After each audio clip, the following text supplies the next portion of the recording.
What up, this is Rama Screen covering movies, TV, and entertainment, and here's my review of Netflix's new movie, Fear Street Part 3, 1666. Hey, before you watch my review, please subscribe to my channel, press that like button, and ring that bell so you can get notified whenever I post new videos. And if you'd like to help support this channel, please do so at patreon.com/ramascreen. That's patreon.com/ramascreen.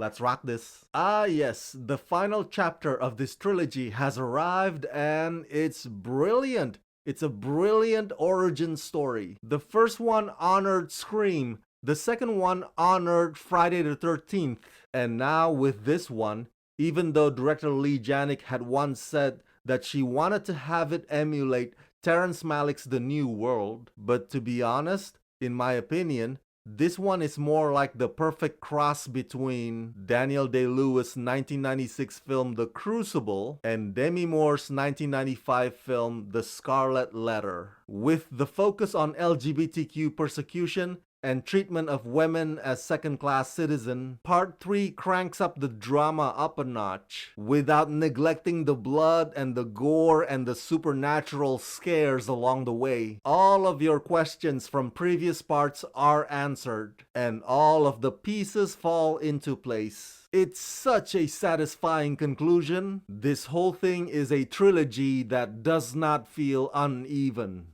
Based on R.L. Stine's books and directed by Leigh Janiak, Fear Street Trilogy is about a circle of teenage friends who accidentally encounter the ancient evil responsible for a series of brutal murders that have plagued their town for over 300 years.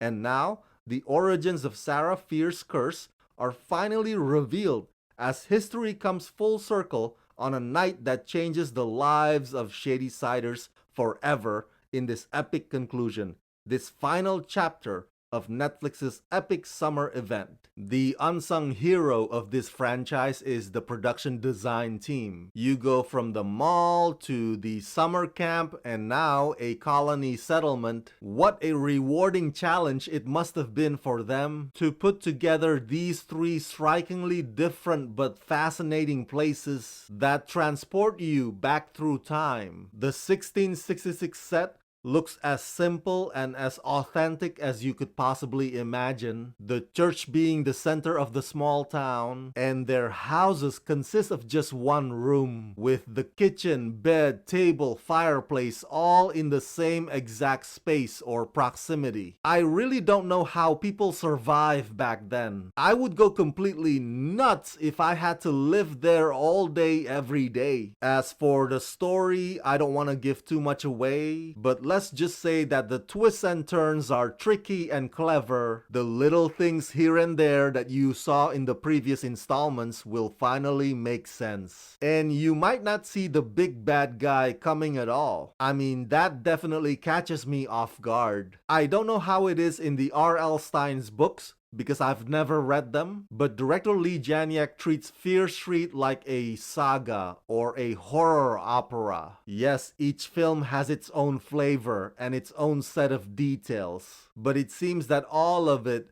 is always done with a totality mindset, so it's just a matter of deciding how much information that Leigh Janiak wants to share with you in each part before showing you all the cards on the table at the end. It's so well thought out and it's so inventive, and they could not have cast a more passionate group of actors. And I think it's cool that they get reutilized again for this final part. It's like a sense of ownership or keeping it in the family. It must have gotten their creative juices flowing to be playing multiple roles like this. Considering the themes, these movies would have been more fitting to arrive last month during Pride Month in June. But be that as it may, Fear Street Trilogy is an instant classic.